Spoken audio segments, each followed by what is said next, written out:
সবার খবর আসে, ফাহমিদুলের খবর আসে না। যাই হোক, সুখবরটা হলো শামিদ সোম বাংলাদেশে আসছেন। নতুন গল্প, নতুন আশার আলো। হামজার পর এবার শামিদ সোম। কানাডায় জন্ম, বেড়ে ওঠা আর ফুটবল ক্যারিয়ার গড়লেও হৃদয়ে লাল সবুজের টান ঠিকই টের পেয়েছেন 27 বছর বয়সী মিডফিল্ডার শামিদ সোম। অবশেষে অপেক্ষার অবসান। শামিদ জানিয়ে দিয়েছেন তিনি বাংলাদেশের জাতীয় দলের জার্সি গায়ে জড়াতে চান। সিদ্ধান্ত নেওয়া হয়ে গেছে। বাংলাদেশ ফুটবল ফেডারেশন বাফুফে নিশ্চিত করেছে শামিদের হ্যাঁ পাওয়ার পরপরই শুরু হয়েছে তার পাসপোর্ট বানানোর প্রক্রিয়া। শুরুতে তার বাবা মায়ের পাসপোর্ট বানানো হবে, এরপর বার্থ সার্টিফিকেট করে তারপর শামিদ সোমের পাসপোর্ট হাতে পাওয়া যাবে। এছাড়া ফিফার ক্লিয়ারেন্স পেতেও অপেক্ষা করতে হবে। 10 জুন ঢাকায় সিঙ্গাপুরের বিপক্ষে এশিয়ান কাপ বাছাইয়ের ম্যাচে শামিদের অভিষেকের লক্ষ্য বাফুফের। সেই লক্ষ্য পূরণ হতে চলেছে নানা আনুষ্ঠানিকতা। শামিদ বর্তমানে খেলছেন কানাডিয়ান প্রিমিয়ার লিগের ক্লাব কালাভরি এফসিতে।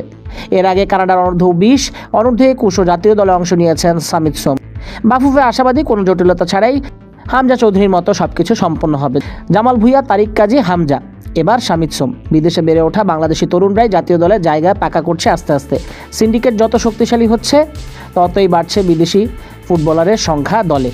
বাংলাদেশের ভক্তরা চান যত বেশি করে আনা যায় প্রবাসী ফুটবলারদের। দেশের গুলো দিয়ে যেহেতু হচ্ছে না, তাই বাংলাদেশকে ভিন্ন পথে হাঁটতে হবে র্যাঙ্কিং উন্নতি করতে হলে।